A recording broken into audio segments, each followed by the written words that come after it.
Hello friends, welcome back to Milan Media. இன்னைக்கு நம்ம என்ன டாபிக் பார்க்க போறோம்னா ஹைட்ரோஃபோனிக்ஸ். இந்த வீடியோ வந்து நம்ம ரெண்டு பார்ட்டா பிரிச்சுக்கலாம். ஃபர்ஸ்ட் பார்ட்ல வந்து என்ன பார்க்க போறோம்னா ஹைட்ரோஃபோனிக்ஸ்னா என்ன, ஹைட்ரோஃபோனிக்ஸ் கான்செப்ட்டை வந்து யார் இன்ட்ரோ듀ce பண்ணாங்கறத ஃபர்ஸ்ட் வந்து இந்த வீடியோல பார்க்கலாம். செகண்ட் பார்ட்ல வந்து என்ன பார்க்க போறோம்னா ஒரு எக்ஸ்பெரிமெண்ட், இந்த ஹைட்ரோஃபோனிக்ஸ் எக்ஸ்பெரிமெண்ட்டை வந்து வீட்லயே வந்து ஈஸியா எப்படி பண்ணலாம்ங்கறத வந்து இந்த வீடியோல பார்க்கலாம். அதனால இந்த வீடியோ வந்து ஸ்கிப் பண்ணாம பாருங்க. ஹைட்ரோஃபோனிக்ஸ்னால் என்னென்னா அக்ரிகல்ச்சர் வித்தவுட் சாயில், அதாவது மண் இல்லாமல் செய்யக்கூடிய விவசாயம்னு சொல்லலாம். இந்த ஹைட்ரோஃபோனிக்ஸ்ங்கிற இந்த கான்செப்டை வந்து ஃபர்ஸ்ட் டைமாக வந்து இன்ட்ரடியூஸ் பண்ணது யாருன்னு பார்த்தீங்கன்னா ஃப்ரான்சிஸ் பேக்கன்னு ஒருத்தர் வந்து இன்ட்ரடியூஸ் பண்ணியிருக்காரு. இவர் வந்து நேச்சுரல் ஹிஸ்ட்ரிங்கிற புக்கில் வந்து 1627 வந்து ஃபர்ஸ்ட் டைமாக வந்து இன்ட்ரடியூஸ் பண்ணியிருக்காரு.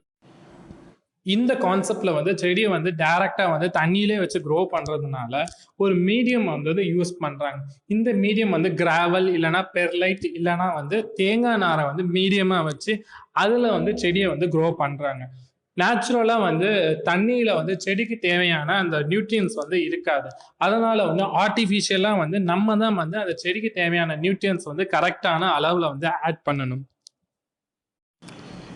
இந்த ஹைட்ரோஃபோனிக்ஸ்ங்கிற இந்த டெக்னிக் மூலயமா வந்து விவசாயம் பண்ணோம்னா வந்து அதிக அளவில் வந்து இடம் வந்து தேவைப்படாது.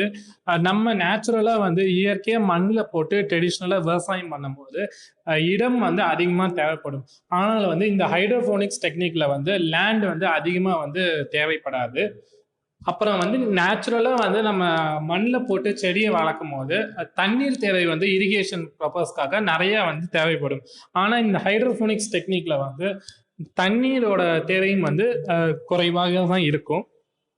இந்த டெக்னிக் வந்து மோஸ்ட்டாக வந்து எந்தெந்த கண்ட்ரீஸ்லாம் வந்து யூஸ் பண்ணுறாங்கன்னா பிரேசில், மெக்சிகோ, ஜப்பான் போன்ற நாடுகள்லாம் வந்து இந்த டெக்னிக் வந்து யூஸ் பண்ணி விவசாயம் செய்கிறாங்க. இந்தியாவில் வந்து இந்த டெக்னிக் வந்து இப்போதான் வந்து க்ரோ ஆகிட்டு இருக்கு. இந்தியாவிலையும் வந்து இந்த டெக்னிக் மூலியமா வந்து விவசாயம் செய்ய ஆரம்பிச்சிருக்காங்க. இந்த ஹைட்ரோஃபோனிக்ஸ்ங்கிற இந்த கான்செப்டை வந்து நீங்கள் வீட்லேயே ஒரு சின்ன எக்ஸ்பெரிமெண்ட் மாதிரி ட்ரை பண்ணலாம். இந்த எக்ஸ்பெரிமெண்ட்டை வந்து நீங்கள் ஸ்கூல் ப்ராஜெக்ட்டுக்கோ இல்லை காலேஜ் ப்ராஜெக்ட்டுக்கோ இல்லைனா இந்த சயின்ஸ் எக்ஸிபிஷன், ஸ்கூலில் நடக்கிற இந்த சயின்ஸ் எக்ஸ்போ, சயின்ஸ் எக்ஸிபிஷனில் வந்து ஒரு ப்ராஜெக்ட்டுக்கு வந்து இந்த ஹைட்ரோஃபோனிக்ஸ்ங்கிற இந்த கான்செப்டை வந்து நீங்கள் எடுத்துக்கலாம். இதுக்கு என்னென்னலாம் பேசிக்காக தேவைன்னா 1 லிட்டர் இல்லைனா 2 லிட்டர் வாட்டர் பாட்டில், கொஞ்சம் கிளாத்து, அப்புறம் கோகோ பீட், ஒரு செடியோட விதை ஒன்று எடுத்துக்கலாம். இந்த வாட்டர் பாட்டிலை வந்து இந்த பிக்சர்ல இருக்க மாதிரி வந்து நீங்க சர்க்கிளை வந்து கட் பண்ணி எடுத்துக்கணும். இந்த எக்ஸ்பெரிமெண்ட்டுக்கு வந்து நமக்கு வந்து வேஸ்ட் கிளாத்தை வந்து கட் பண்ணி ஒரு த்ரெட் மாதிரி நம்ம வந்து யூஸ் பண்ண போகிறோம். இந்த த்ரெட்டு வந்து நல்ல தண்ணியை அப்சர்வ் பண்ணணும். அதனால் வந்து நம்ம யூஸ் பண்ணுற அந்த வேஸ்ட் கிளாத் வந்து நல்ல ஒரு தண்ணியை அப்சர்வ் பண்ணக்கூடிய ஒரு கிளாத்தாக வந்து இருக்கணும். அப்போ தான் வந்து நம்ம எக்ஸ்பெரிமெண்ட் வந்து நல்லா வரும். இந்த பிக்சரில் இருக்க மாதிரி அந்த கிளாத்தை வந்து கட் பண்ணி அந்த வாட்டர் பாட்டிலோட அந்த கேப் ஃபிக்ஸ் பண்ணுற இடத்துல வந்து இந்த மாதிரி வந்து அந்த த்ரெட்டை வந்து இன்சர்ட் பண்ணி வைங்க. அந்த இன்சர்ட் பண்ண இந்த த்ரெட்டை வந்து அந்த இதை வந்து அந்த கட் பண்ண அந்த வாட்டர் பாட்டிலோட அந்த பீஸை வந்து இன்வெர்ட் பண்ணி வாட்டர் பாட்டிலுக்குள்ளே வந்து பிளேஸ் பண்ணி வைங்க. அப்போ தான் வந்து அதுக்கு மேலே வந்து அந்த வந்து நம்ம கோகோ பீட்டை வந்து போட முடியும். இந்த எக்ஸ்பெரிமெண்ட்ல வந்து நம்ம யூஸ் பண்ண போகிற அந்த மீடியம் வந்து கோகோ பீட். இந்த கோகோ பீட்னா என்னன்னா இந்த தேங்காய் நார்லேருந்து செய்யக்கூடிய ஒரு மெட்டீரியல் தான் வந்து இந்த கோகோ பீட். இந்த கோகோ பீட் வந்து எப்படி ரெடி பண்ணுறதுன்னு சொல்லிட்டு நம்ம சேனல்லே வந்து ஒரு வீடியோ வந்து போஸ்ட் பண்ணியிருப்போம். அந்த வீடியோக்கான லிங்க்கை வந்து நான் டிஸ்கிரிப்ஷனில் கொடுக்குறேன். இந்த கோகோ பீட்டை வந்து நீங்கள் அமேசான்லேயும் வந்து பர்ச்சேஸ் பண்ணலாம். அதுக்கான லிங்க்கையும் வந்து நான் டிஸ்கிரிப்ஷனில் கொடுக்குறேன். இந்த கோகோ பீட்டை வந்து அந்த வாட்டர் பாட்டிலில் வந்து ஃபுல்லாக வந்து ஃபில் பண்ணிருங்க. அந்த கோகோ பீட்ல தான் வந்து நம்ம வந்து அந்த விதை போட்டு வந்து செடியை வந்து வளர வைக்க போறோம். நம்ம இந்த எக்ஸ்பெரிமெண்ட்டுக்கு இந்த கோகோ பீட்டை யூஸ் பண்றதுக்கு முன்னாடி அட்லீஸ்ட் 1 ஹவராவது வந்து அந்த கோகோ பீட்டை வந்து தண்ணியில கொஞ்சம் ஊற வச்சிருங்க. ஏன்னா அப்பதான் வந்து அந்த கோகோ பீட் வந்து நல்ல வாட்டரை வந்து அப்சர்வ் பண்ணி இருக்கும். அந்த வாட்டர் பாட்டிலில் அந்த கோகோ பீட்டை ஃபில் பண்ணதுக்கு அப்புறம் வந்து நீங்கள் வந்து தண்ணி ஆட் பண்ணுங்க. அந்த தண்ணி வந்து கீழே வந்து ஸ்டோர் ஆகிருக்கும்.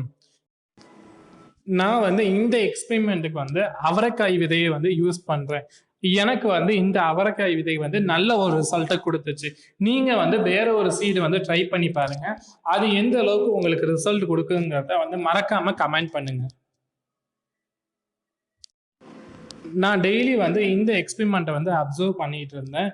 எனக்கு வந்து இந்த அவரை விதை வந்து நல்ல ஒரு ரிசல்ட் குடுத்துச்சு.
நான் இந்த பிளான்ட்ட வந்து ஒரு 17 டேஸ் வந்து அந்த கோகோ பீட்லயே இந்த ஹைட்ரோபோனிக்ஸ் டெக்னிக் மூலியமா குரோ பண்ணேன்.